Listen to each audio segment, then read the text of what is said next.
Este programa tem o patrocínio de Seabra Foods.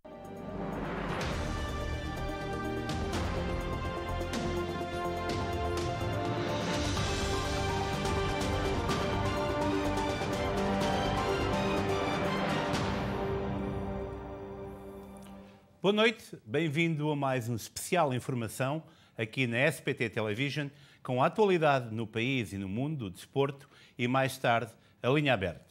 Acompanhe-nos através das várias plataformas de televisão e no Facebook em SPT Television.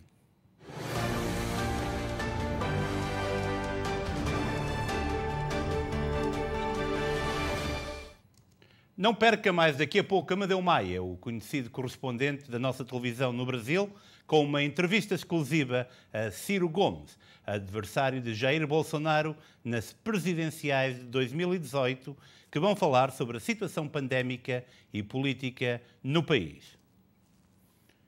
No dia em que assinalou 100 dias de mandato, Joe Biden, o presidente americano, fez uma retrospectiva desde o dia da tomada de posse, lembrando o ataque no Capitólio, o combate à pandemia e os conflitos raciais.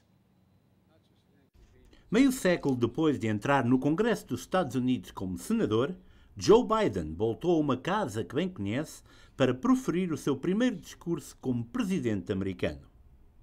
Pela primeira vez na história americana, as duas pessoas sentadas atrás do presidente durante o seu discurso eram mulheres: a presidente da Câmara dos Representantes, Nancy Pelosi, e a vice-presidente Kamala Harris. Biden começou o seu discurso ao Congresso com uma referência não muito subtil ao seu antecessor, Donald Trump.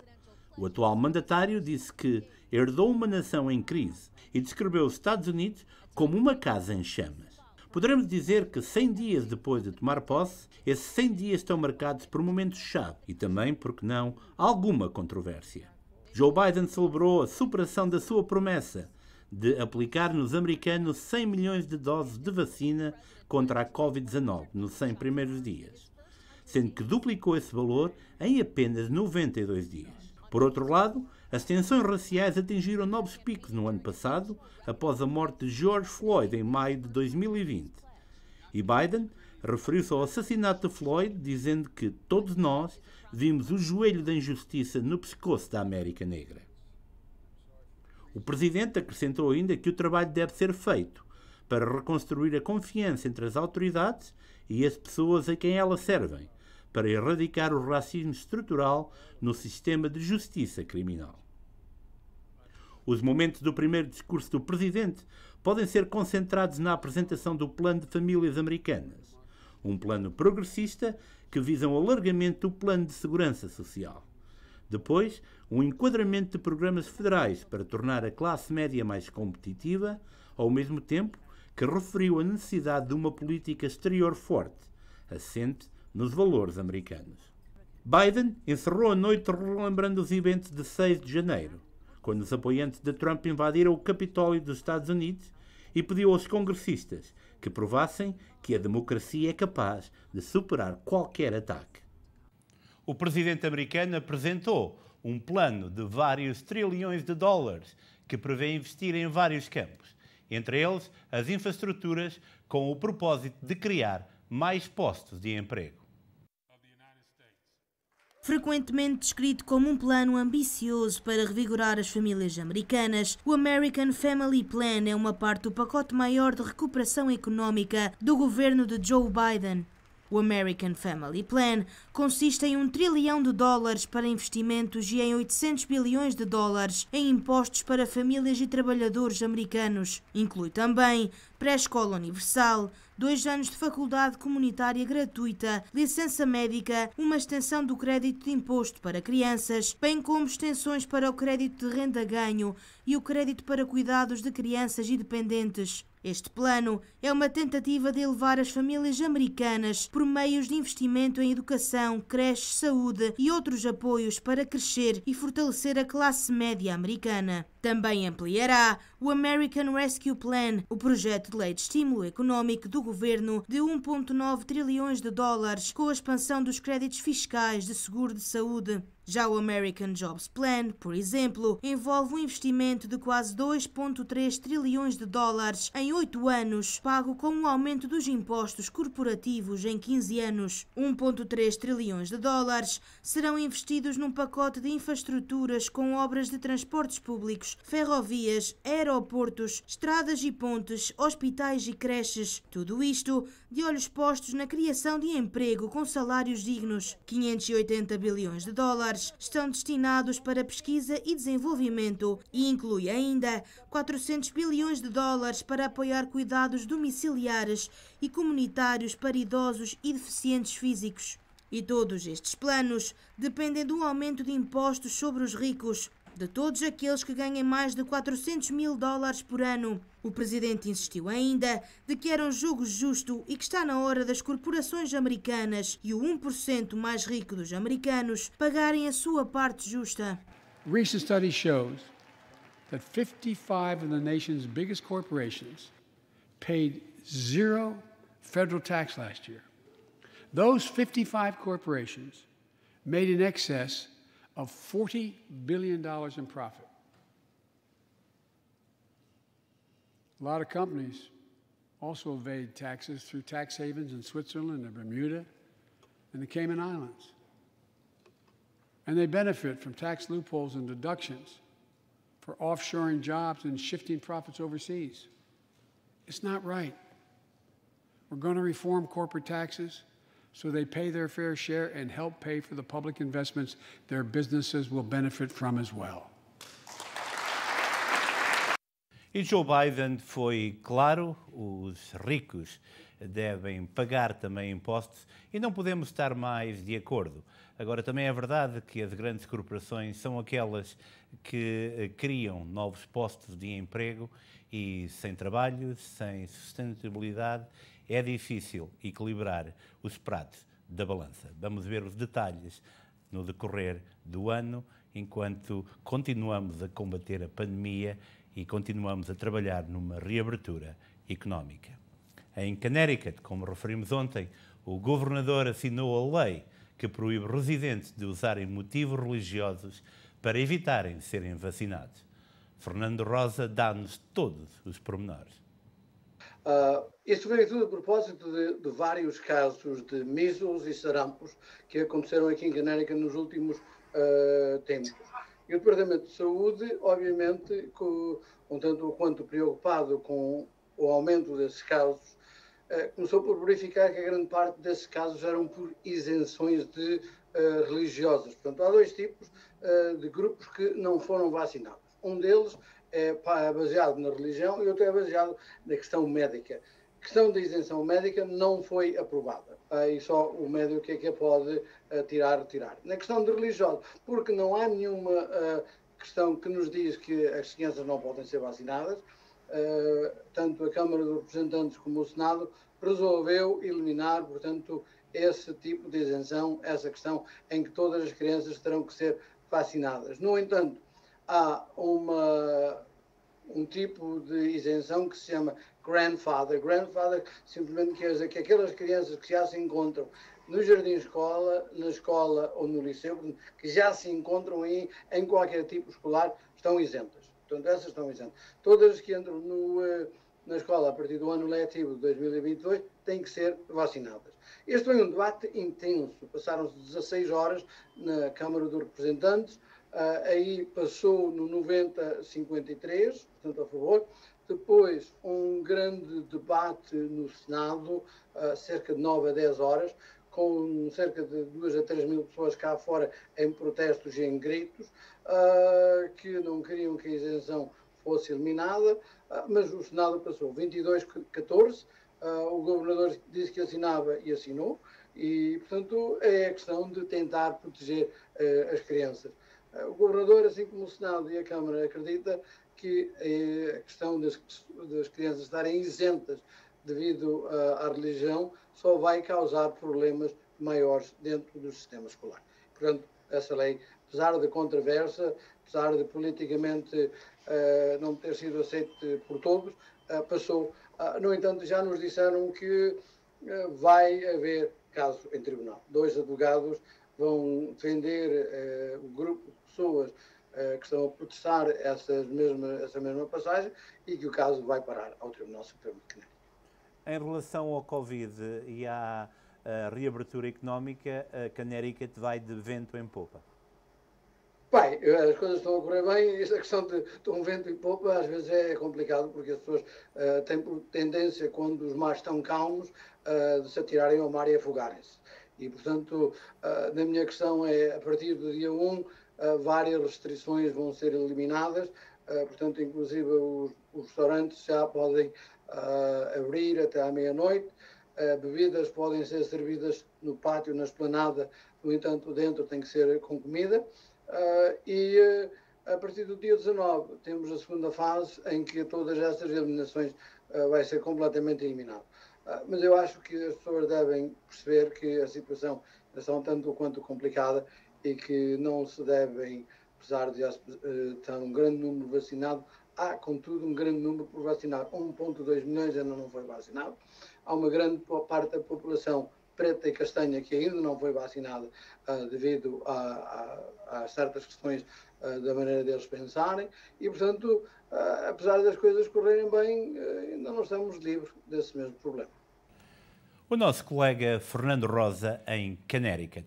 E em Miami, na Flórida, o consulado honorário português está a receber portugueses da área de Palm Coast uma vez por mês para aí poder tratar dos assuntos, enquanto a remodelação no consulado de Palm Coast se efetua.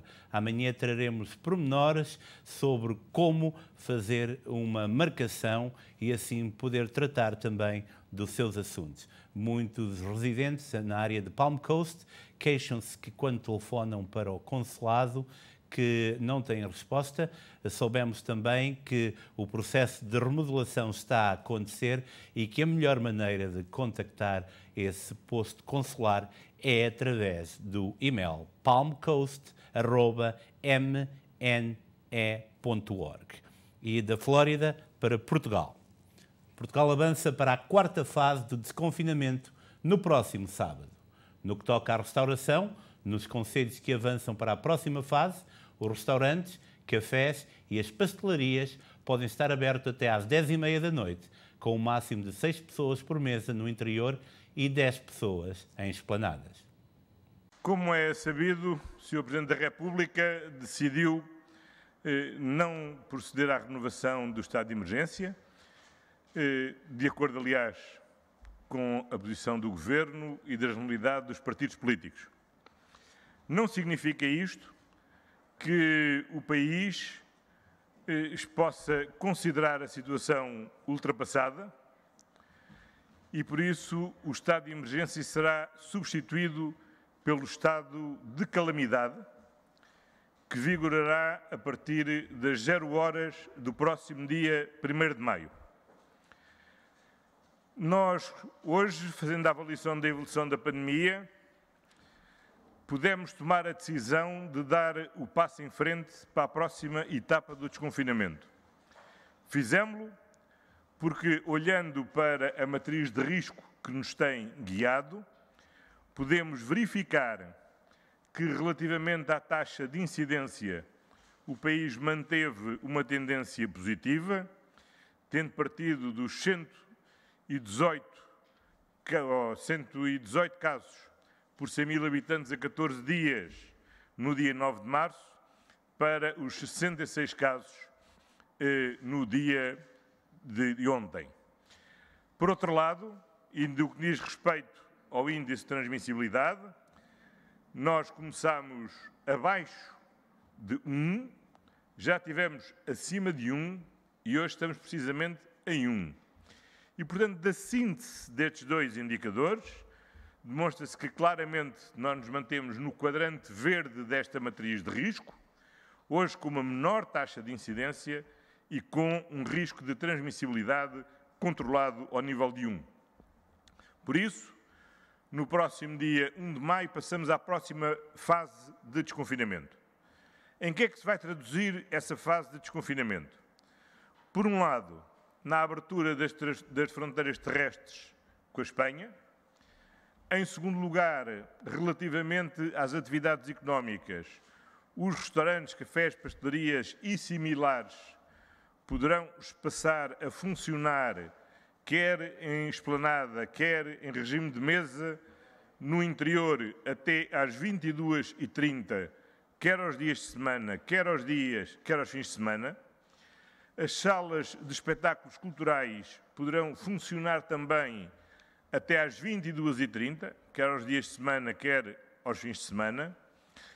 Os casamentos, batizados, outros eventos familiares, comunhões e outras celebrações poderão ter lugar a partir do dia 1 de maio com uma lotação de 50% relativamente ao recinto em que se realizam. E, finalmente, damos mais um passo relativamente à normalização da atividade comercial, podendo todas as lojas e centros comerciais estar abertos até às 21 horas aos dias de semana e até às 19 horas aos fins de semana. O primeiro-ministro António Costa a dar todo esse pormenor sobre a quarta fase de desconfinamento. Convém referir que há 8 concelhos que não avançam para essa quarta fase. São eles Algesur, Odmira, as freguesias de São Teotónio e Longueira, Rezende, Carregal do Sal, Portimão, Paredes, Miranda do Douro e Valongo. Portugal registrou hoje apenas um morto por Covid-19 e 470 novos casos de infecção. Os internamentos em enfermaria continuam a descer. Já nos cuidados intensivos, há registro de mais um doente internado. Portugal contabiliza mais uma morte e 470 novos casos de Covid-19 nas últimas 24 horas. Esta quinta-feira, 324 doentes estão internados em enfermaria, menos 8 em relação à quarta-feira, e 89 em unidades de cuidados intensivos, mais um do que ontem. Os dados revelam também que 545 pessoas foram dadas como recuperadas e que há menos 397 contactos em vigilância. Por regiões, destaque para o Norte, que reportou mais 213 casos nas últimas horas. Segue-se a região de Lisboa e Val do Tejo, com mais 143 infectados. Depois a região Centro, com mais 49, o Algarve, com mais 13 e o Alentejo, que registrou mais 9 casos e a única morte no país nas últimas horas. No que diz respeito às ilhas, os Açores reportaram mais 20 novos casos e a Madeira mais 23. O maior número de óbitos continua a concentrar-se nos idosos com mais de 80 anos, seguidos da faixa etária entre os 70 e os 79 anos. A restauração foi um dos mais afetados setores pela crise económica provocada pela pandemia.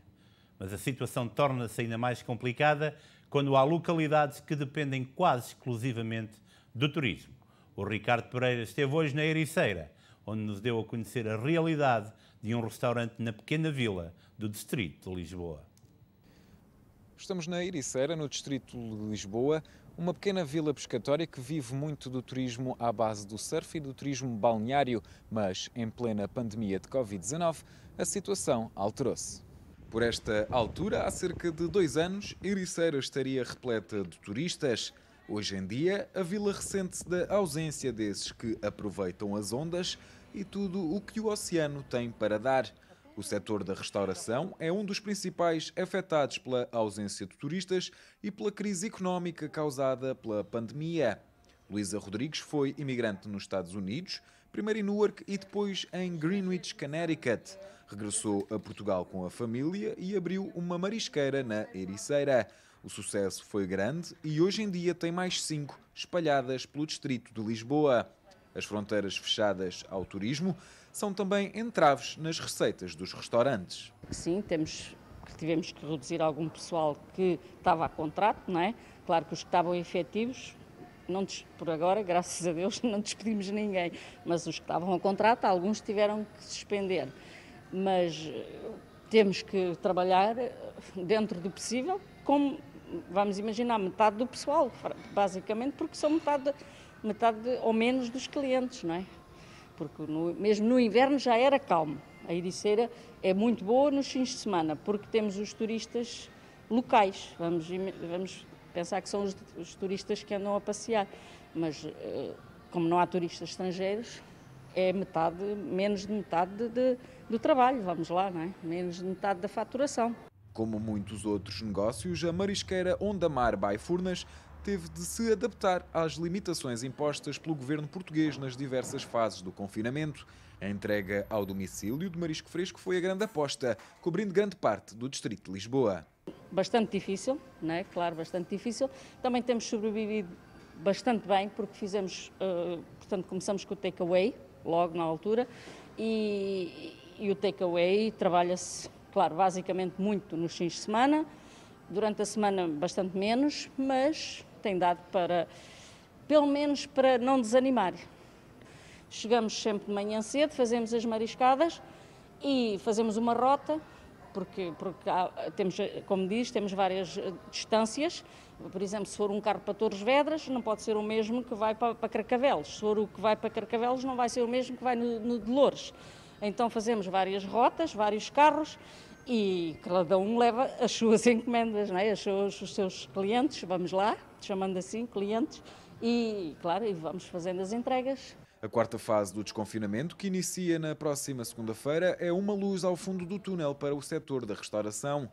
Mas Luísa Rodrigues aguarda ansiosamente pela reabertura das fronteiras para que os turistas regressem aos restaurantes locais. É importantíssimo, não é? Só é preciso é que depois também abram o espaço aéreo, porque se os turistas não vêm, é fácil de dizer que é tudo fácil de abrir, mas depois não há. Durante a semana os portugueses não têm a fluência de vir a um restaurante da Ericeira porque estão a trabalhar, ou porque estão em Lisboa, porque vivem em Lisboa e não há férias o ano inteiro, não é?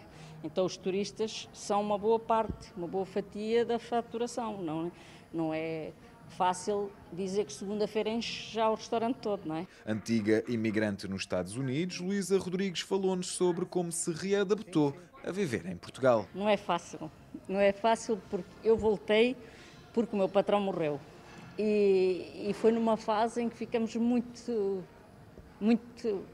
tristes e foi uma fase que eu não quis ir à procura de outro emprego, mas é assim, em qualquer país eu acho que desde que haja vontade de trabalhar conseguimos sobreviver, mas não é fácil voltar ao fim de uns anos, voltar para Portugal e pensar agora vou fazer o que eu quero. Não é o que eu quero. Muitas vezes não é fácil. Mas aqueles que estão fartos de lá estar, quando chegam a Portugal ao fim de 2 ou 3 anos também estão fartos de cá estar. Antes da pandemia, Portugal era um dos destinos turísticos da moda. Espera-se que, quando tudo terminar, que o nosso país, à beira-mar plantado, continue a ser um local obrigatório para aqueles que visitam a Europa. Ricardo Pereira, na Ericeira. Portugal começa a negociar o certificado verde digital na próxima semana. A presidência portuguesa da União Europeia saudou hoje a adoção da posição do Parlamento Europeu sobre o livre trânsito digital comprovativo da testagem, recuperação ou vacinação anti-Covid-19, informando que a primeira reunião negocial é na próxima semana. A Pfizer admite vacinar crianças dos 12 aos 15 anos na União Europeia já a partir de junho. A farmacêutica irá pedir a aprovação à Agência Europeia de Medicamentos nos próximos dias.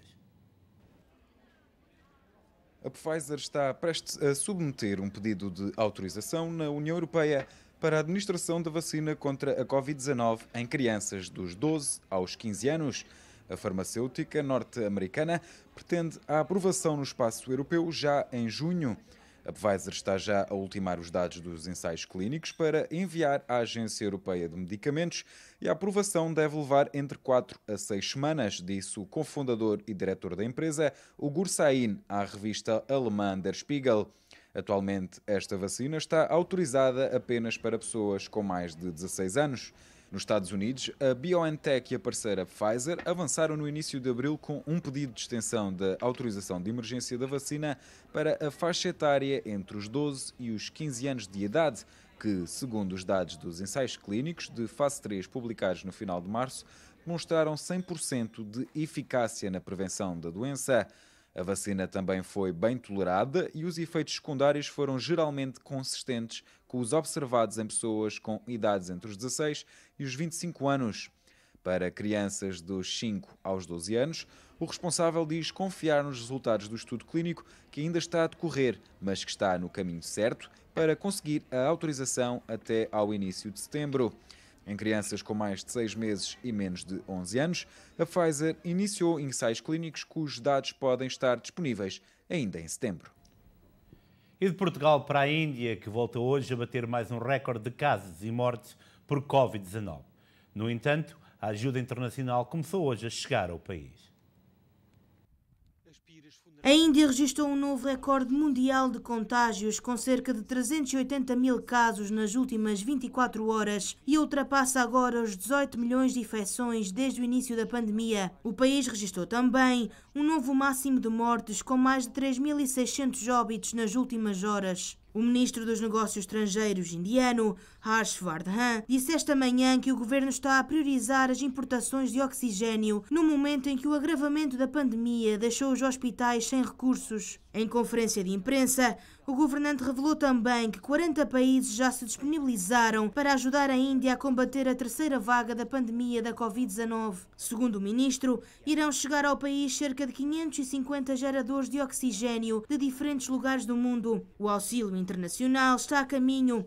No caso da Rússia, prometeu 22 toneladas de material, incluindo oxigênio e ventiladores. A Índia irá receber ainda hoje os primeiros equipamentos médicos dos Estados Unidos, que anunciaram ontem o envio de equipamento médico avaliado em mais de 100 milhões de dólares para ajudar a Índia no combate à pandemia. De acordo com a Organização Mundial da Saúde, a Índia, o segundo país mais populoso do planeta, registrou quase 40% dos cerca de 6 milhões de casos de Covid-19 verificados na semana passada em todo o mundo. O Brasil ultrapassou a impensável marca dos 400 mil mortes. O aumento do número de mortes por Covid-19 segue a um ritmo assustador no país e já se fez sentir no ambiente político. Amadeu Maia conversou hoje com Ciro Gomes, um político, advogado, professor universitário, numa entrevista exclusiva sobre a situação da pandemia no Brasil e a consequente falta de vacinas e também sobre o atual estado político do país. Olá, Rick. Vamos bater um papo agora com Ciro Gomes, que é político, advogado, professor universitário, já foi deputado federal e estadual, foi ministro, foi prefeito de Fortaleza, governador do Ceará e nas últimas eleições ficou em terceiro lugar. Primeiramente, boa noite, Ciro, obrigado por estar falando com a gente aqui da SIC, com a gente da SPT Television. E hoje estamos chegando a uma marca de 400 mil mortes por Covid-19. Na sua opinião, a falta de política pública no enfrentamento da pandemia poderia ter evitado esse número trágico, Ciro? Os irmãos portugueses podem nos ajudar muito a denunciar à comunidade internacional que o Brasil tem sido administrado por um presidente genocida. E eu não tenho aqui nenhum exagero na minha expressão, porque lhe digo, com um testemunho que pode ser evidenciado por qualquer ângulo que se queira considerar, que o Bolsonaro é o responsável por esse excesso de mortes que tem acontecido no Brasil. Por quê? Porque no primeiro momento, enquanto a comunidade inteira, orientada pela ciência, dizia que era uma pandemia extremamente perigosa, Bolsonaro repetiu muitas vezes que não passava de uma gripezinha, essa era a expressão que ele usava, e que nós não teríamos sequer 800 pessoas mortas, segundo as informações que ele tinha. A partir daí, ele passa a prescrever como um charlatão criminoso remédios inconsequentes, sob o ponto de vista científico, para a cura da Covid, que todo mundo sabe que não existe, determina a compra superfaturada por 7 vezes o preço desses princípios ativos, tipo a cloroquina, e ele prescreve na televisão repetidas vezes, causando uma sequela adicional, que são mortes por intoxicação hepática causada por esse remédio, que não tem nenhuma eficácia, nem nenhuma funcionalidade em relação à Covid. Na sequência, promove aglomerações, na contramão do que se recomenda, que é o isolamento social e o uso de máscaras. Ele faz insinuações de que quem se isola, de que quem usa máscara são maricas, que é uma expressão em português brasileiro, que quer, de forma homofóbica, desqualificar as pessoas como se elas fossem fracas por uma derivação de opção de orientação sexual. Enfim, por todos os argumentos que se queira examinar, o Bolsonaro é o responsável por isso. Ciro, ontem o Joe Biden completou seus 100 dias de governo, fez o Speech of Union, né, falou o discurso da União, onde ele faz uma prestação de contas dos seus primeiros 100 dias. E nos primeiros 100 dias, o Joe Biden tinha como meta vacinar 100 milhões de americanos. Essa meta foi dobrada e hoje os Estados Unidos já conseguiu imunizar 200 milhões de americanos. O que falta para o Brasil para seguir ou começar esse mesmo caminho adotado pelos Estados Unidos? O Brasil tem o que os americanos não têm, um sistema único de saúde que tem capilaridade em todas as comunidades nacionais brasileiras. Nós somos campeões mundiais em campanhas de vacinação, ganhamos prêmios internacionais muitas vezes pela erradicação da poliomielite, por exemplo, pela vacinação do sarampo, e desta feita nós estamos com um dos piores indicadores de cobertura vacinal do mundo. A primeira dose foi aplicada a menos de 16%, e a segunda dose, criminosamente, não alcançou sequer 4% da população brasileira. Quais são as razões para isso? As razões para isso é que o Brasil, ao longo dos últimos anos, destruiu a sua inteligência tecnológica e pôs-se com uma dependência grave dos fluxos tecnológicos internacionais. Portanto, nós estamos dependentes da importação dos insumos básicos das vacinas. Essa é a primeira causa que não se pode atribuir ao Bolsonaro, mas aos governos que antecederam ao Bolsonaro, porque o Brasil sabe fazer vacina há mais de 100 anos, através do Instituto Butantan em São Paulo e da Fundação Oswaldo Cruz no Rio de Janeiro. Desaprendemos porque se desmontou a estrutura tecnológica e industrial brasileira, especialmente no complexo da saúde. Isso é uma denúncia que eu tenho feito há muitos anos. Só para finalizar aqui, hoje começa a CPI para investigar os culpados do que aconteceu desses 400 mil mortos. Essa CPI vai acabar em pizza, só para a gente finalizar? Lamentavelmente, eu acho que sim. Vai acabar em pizza, porque eu conheço muitos atores que estão ali. Tem gente muito séria, eu vou citar dois aqui. Tasso Gereissati, pelo lado mais conservador, e Randolfo Rodrigues, pelo lado mais progressista, que é o indicado por nós da oposição. Esses dois senadores prestarão grande serviço, porque estão ali para ajudar a esclarecer aquilo que importa ser esclarecido. Quais são as causas da tragédia, quais são os responsáveis por essa tragédia e, mais importante que tudo, o que precisamos fazer para abreviar essa tragédia genocida que o Bolsonaro lidera no Brasil.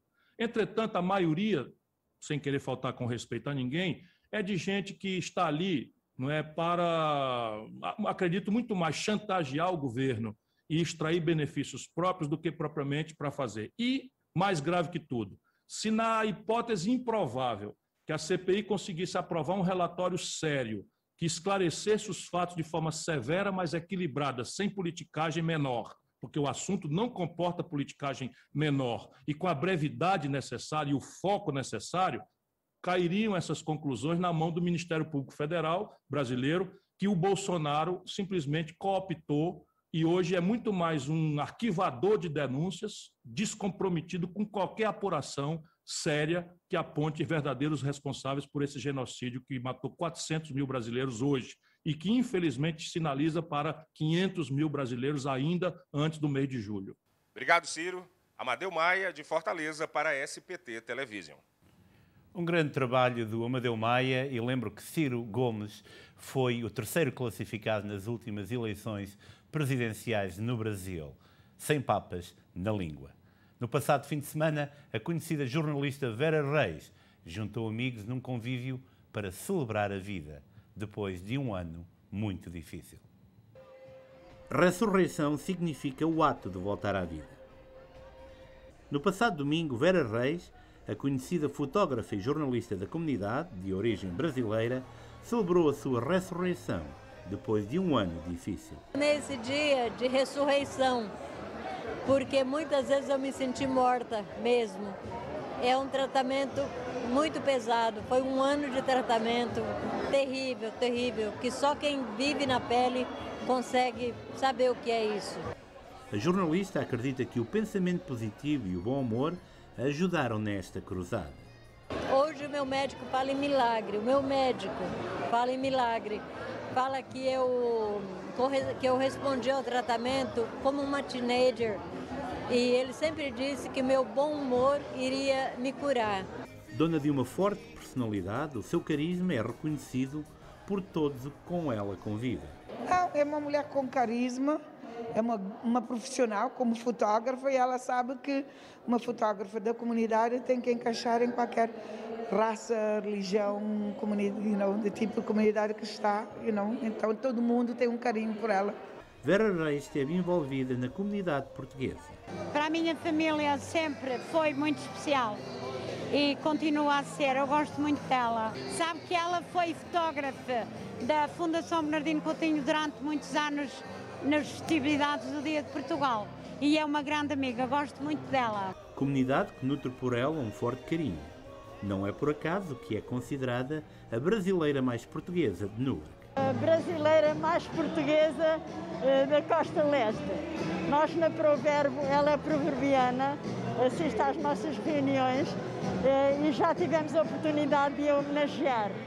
Ela é poetisa, ela canta, ela envolve-se em movimentos fantásticos e gosta muito de Portugal. E esse facto é reconhecido até por aqueles que, regionalistas, já veem nela um dos deles. Ela é uma alentejana perfeita, que é aquela pessoa que está em todo o lado, que convive com toda a gente, que tem sempre uma palavra amiga a dizer, que é como se fosse da nossa família e que está sempre presente. Por isso, além de ser portuguesa, é alentejana, certamente. Poderá não ter nascido em Almodóvar onde eu nasci, mas certamente em Castro Verde ou Admira. No final, a festa da ressurreição foi também uma festa de amizade. E os amigos marcaram presença. Muito mesmo, muito. Está no meu coração, mas está no coração da comunidade toda. Muito querida, muito, muito. É muito amiga de todas as pessoas, de ajudar. E é bom que a gente também a ajude agora que ela está a precisar. A Vera Reis é o coração aqui, especialmente do nosso clube. Nos anos que esteve cá na direção, a Vera Reis é aquela pessoa que entra no nosso clube e ela é portuguesa. Aliás, já homenageamos aqui no nosso clube porque ela realmente ama o Brasil, mas também ama muito Portugal. Não, ela não é brasileira, ela é da nossa comunidade. Desde que eu conheço, desde que eu cheguei a Newark e à coletividade e pessoalmente aqui a este clube, sempre vi a Vera. A Vera é inserida na comunidade portuguesa. A única diferença que ela tem é o sotaque, é o acento brasileiro, que ela é nossa, ela é fantástica. É que uma boa amizade verdadeiramente não tem preço. Não tem preço, não tem preço. Você viu que eu não divulguei essa festa para todo mundo ver. Eu quis que tivesse aqui pessoas muito especiais mesmo. Eu só convidei mesmo pessoas que eu gostava demais, que tinham estado comigo, que de uma forma ou de outra me ajudaram emocionalmente, financeiramente, e estão aqui hoje comigo celebrando a minha vida. Isso realmente não tem preço. Vera, desde sempre, soube adaptar-se às múltiplas facetas da nossa comunidade e soube também granjear o carinho e respeito de todos que, depois de um ano difícil, a apadrinharam neste seu regresso, com uma enorme força de vontade. Tragédia em Espanha. Uma pequena embarcação de madeira foi rebocada até ao porto de Tenerife, com 24 pessoas mortas a bordo. Ao que tudo indica, já estaria no mar há 22 dias e apenas 3 pessoas sobreviveram à travessia. Foi rebocado até ao porto de Tenerife, em Espanha, o pequeno barco de madeira encontrado à deriva no Atlântico, com 24 mortos a bordo. A embarcação tinha sido detectada na segunda-feira por um avião da Força Aérea Espanhola durante um exercício de treino. Seguiu-se a intervenção de uma equipa de salvamento que permitiu o resgate de 3 sobreviventes. De acordo com os seus relatos, estavam há 22 dias no mar. Desde o início do ano já chegaram às Canárias cerca de 4.300 migrantes, numa travessia que já custou a vida a 90 pessoas só em 2021.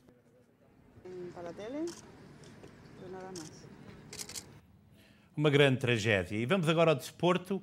Pedro Pinho, agente que agrediu um jornalista da TVI, foi suspenso por 20 dias e viu ser-lhe instaurado um processo disciplinar.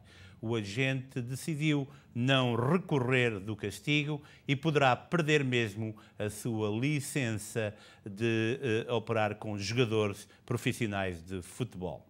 Na Liga Portuguesa, o Marítimo recebeu o Braga no Funchal e venceu por 1-0. O golo dos insulares foi apontado por Joel Tagot. Na Liga dos Campeões, peço desculpa, o Manchester United recebeu e esmagou a Roma de Paulo Fonseca por 6-2, em jogo da primeira mão das meias finais da Liga Europa. Num jogo de emoções fortes em Old Trafford, o português Bruno Fernandes foi a grande figura do encontro, assinando 2 golos e 2 assistências. No outro jogo das meias finais, o Villarreal recebeu e venceu o Arsenal por 2-1.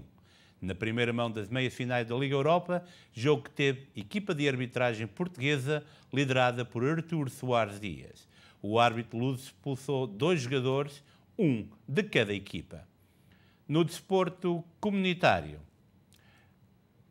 aqui em Newark, continua a formar craques. 2 jovens luso-americanos partiram esta semana à conquista do sonho de ser profissional de futebol na Europa. Brian Stima, que vemos na imagem, de 17 anos, encontra-se já em Portugal, onde vai representar o Gafanha do Campeonato de Portugal. Já Tyler Pires, de 19 anos, que vemos agora na imagem, viaja amanhã para Madrid e vai estar 2 semanas à experiência no Leganés da 2ª Divisão Espanhola. É caso para dizer que devemos estar orgulhosos dos nossos jovens. E assim é, o orgulho português, mas agora vamos ao câmbio, vamos ao valor do dólar em Portugal e no Brasil e vice-versa. 0,8252, 1,2117 para o euro, o real 5,36, 0,1863.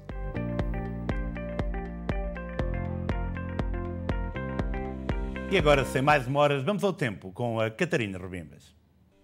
Na meteorologia para amanhã está previsto vento moderado para Newark com 69 graus de máxima e 42 graus de mínima. Nova York também com vento moderado, 69 graus de máxima e 43 graus de mínima. Boston também com vento moderado, 65 graus de máxima e 44 graus de mínima. Hartford com vento moderado, 65 graus de máxima e 41 graus de mínima. Canberra também com vento moderado, 66 graus de máxima e 39 graus de mínima. Miami com céu parcialmente nublado, 85 graus de máxima e 74 graus de mínima. Palm Coast também com céu parcialmente nublado, 87 graus de máxima e 68 graus de mínima. Los Angeles com sol, 89 graus de máxima e 59 graus de mínima. São Francisco com vento moderado, 61 graus de máxima e 52 graus de mínima. E são estas previsões para amanhã, sexta-feira. Bem, agora vamos encerrar o espaço de notícias e regressar dentro de momentos com a linha aberta. Por isso, fique por aí.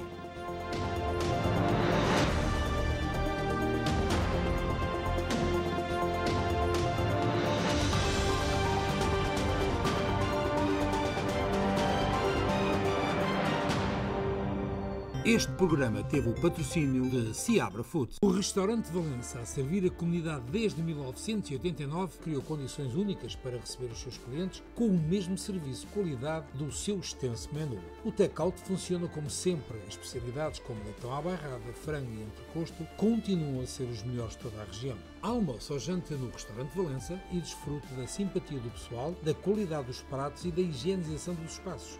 O Valença está consigo nos melhores momentos. Continue a confiar em nós. Valença, sempre.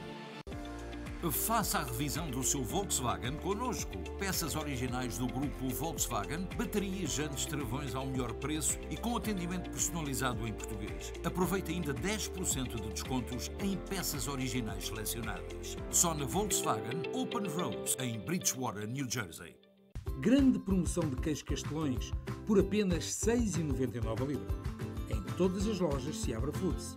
Sabe bem pagar tão pouco, mas sabe mesmo. Todas as terças-feiras, a partir das 6:30 da tarde, de 15 em 15 dias, veja na SPT Television o programa Saúde é Vida, com Isabel Costa e sempre com convidados relacionados com o setor da saúde. Saúde é Vida, a explicação detalhada das doenças mais comuns nas nossas comunidades. Saúde é Vida. Terças-feiras, às 6h30 da tarde, de 15 em 15 dias.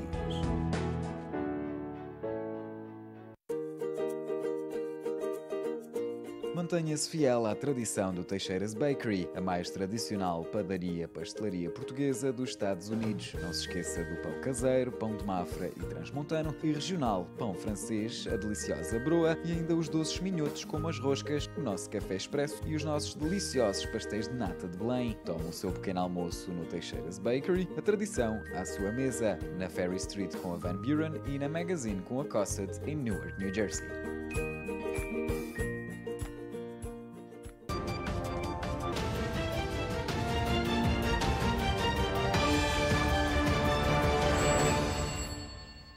Bem-vindos à Linha Aberta. Já sabe que pode falar connosco através do 973-264-1462.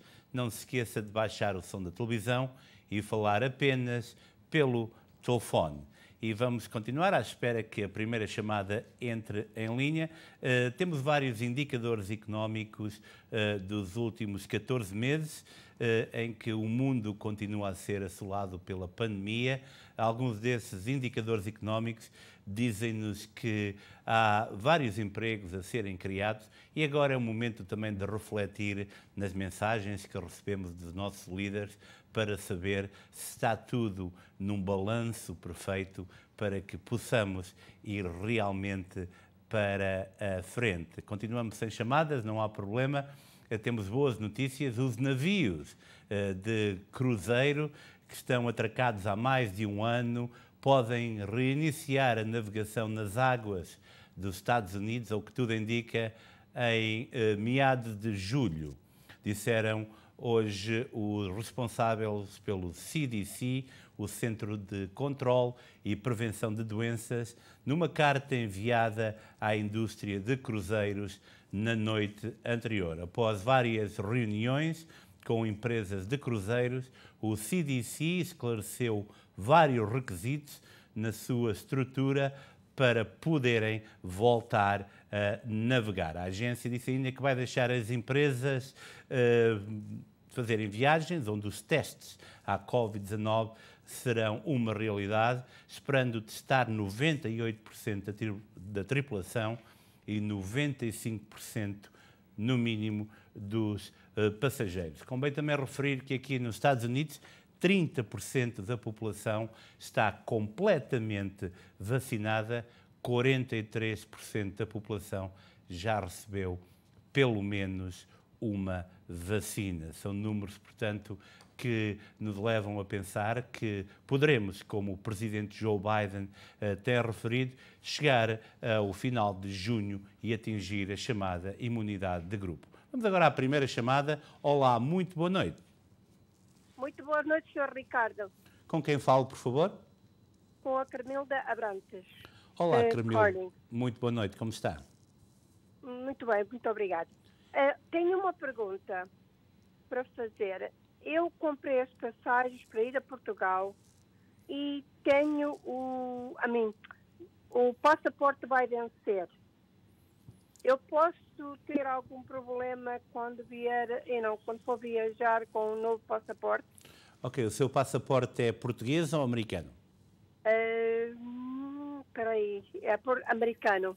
Ok, portanto, o seu passaporte deverá ser renovado 3 meses antes de estar caducado. Portanto, quando é que ele vai caducar? Vai caducar em maio. Em maio do próximo ano? Deste ano. Portanto, já a partir de sábado? Sim, dia 18. E quando é que viaja para Portugal? Para setembro. Ok, mas já pediu o novo passaporte? A gente já foi fazer o novo passaporte. Portanto, normalmente estão a demorar cerca de 1 mês e meio. Se viaja em setembro, esteja descansada, que vai receber o passaporte sem problemas, está bem? Mas não tem problema nenhum quando for para viajar com o passaporte. Não. Foi comprado com o passaporte velho. Não. O passaporte novo. O número de passaporte é o mesmo. O que vai alterar é a data de validade, está a perceber? Portanto, não vai ter qualquer problema. Está bem, Carmelo? Sim, senhor Ricardo. Muito obrigado e tenha um bom programa. Muito obrigado, muito boa noite. Próxima chamada. Olá, muito boa noite. Olá, boa noite. Olá, boa noite. Olá, Ricky, como está? Como está? Muito boa noite. Com quem falo, por favor? Maria Sequeira. Olá, Maria. Em que é que eu posso ajudá-la? Olha, era só para fazer para dizer falar sobre aquele assunto do census em Portugal. Sim, sim. Eu tenho o meu cartão de cidadão.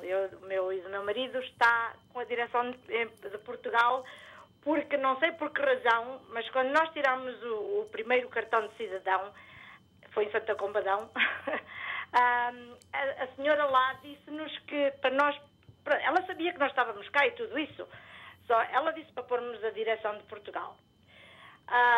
Já foi renovado, e por acaso foi renovado lá outra vez, a mesma senhora, mas nós comprámos um apartamento, mas não lá em Santa Comba, foi mais para perto de Lisboa. E ela mandou-nos mudar a direção para onde nós temos o apartamento. Eu não sei explicar bem, porque o meu marido é que falou assim mais com ela e coisa. Só agora nós recebemos o papel com o PEN lá no apartamento. Por acaso temos uma pessoa que nos vai lá ver o correio e tudo. E então ele mandou para mim e eu fiz o recenseamento aqui. O recenseamento não, o census. Fiz aqui na internet.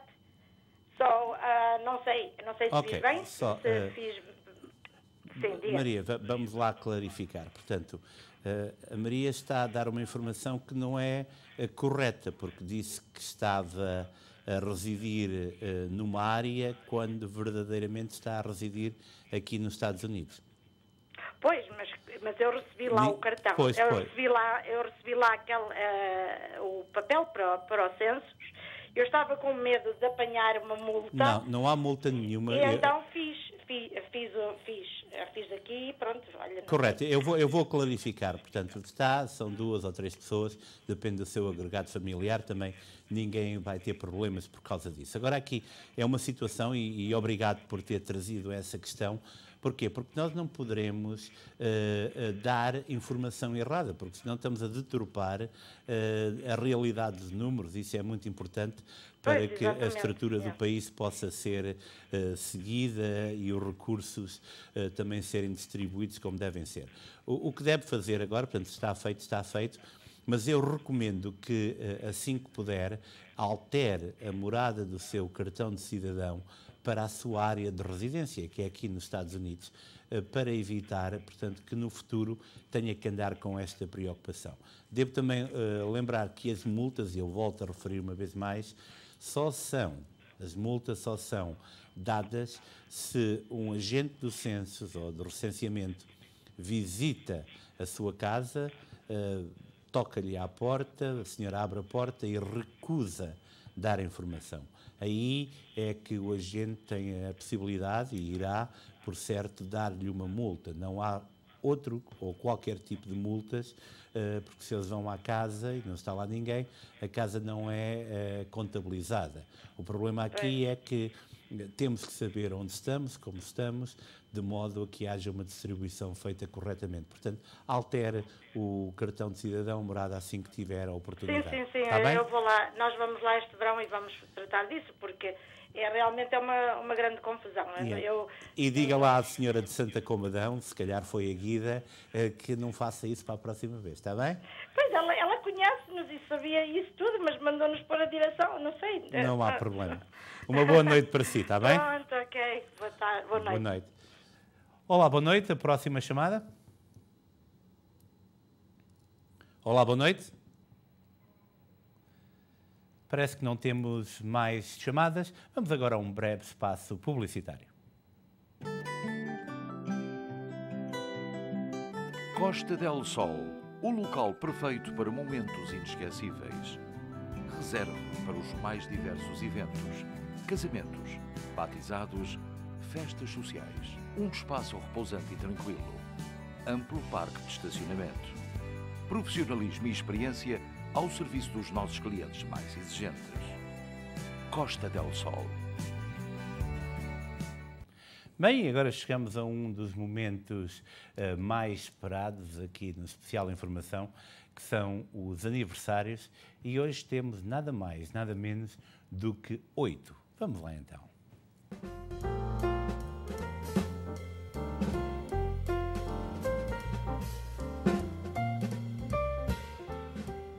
Parabéns, Terezinha Bettencourt, 80 anos de idade, muitos parabéns.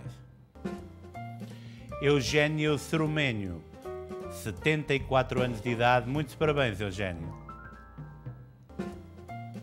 Maria Amélia, 72 anos de idade, parabéns, Maria. Domingo Silva, 52 anos de idade, muitos parabéns, Domingo. Depois temos o José Tavares, 51 anos de idade, uma bela vista por detrás. Muitos parabéns, José. Marco Milheiro, 41 anos de idade. Parabéns, Marco. John Fidalgo, 15 anos de idade e um olhar penetrante, como quem diz, vou conquistar o mundo. A Catarina Bela, olha que sorriso tão bonito, 8 anos de idade. Parabéns, Catarina. Pronto, foram 8 aniversários e eu gostei do sorriso da Catarina, mas vamos agora a outro momento que é sempre especial, os aniversários de casamento. E hoje temos um, vamos lá então. Sónia e Vítor Sá, 20 anos de matrimónio, 20 anos de felicidade, muitos parabéns aos noivos. E eu sei que a mãe do Vítor e a sogra da Sónia, a Dolores Sá, está muito, muito contente com este casamento e mais com esta fotografia que mostra bem o estado que vai na alma dos dois nubentes.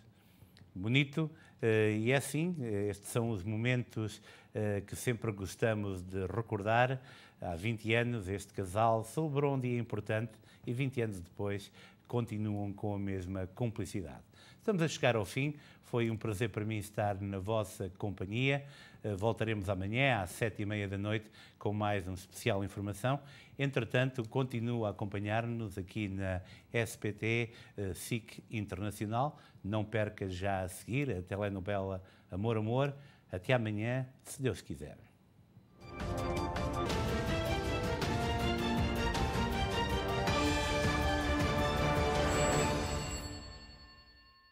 Este programa teve o patrocínio de Seabra Foods.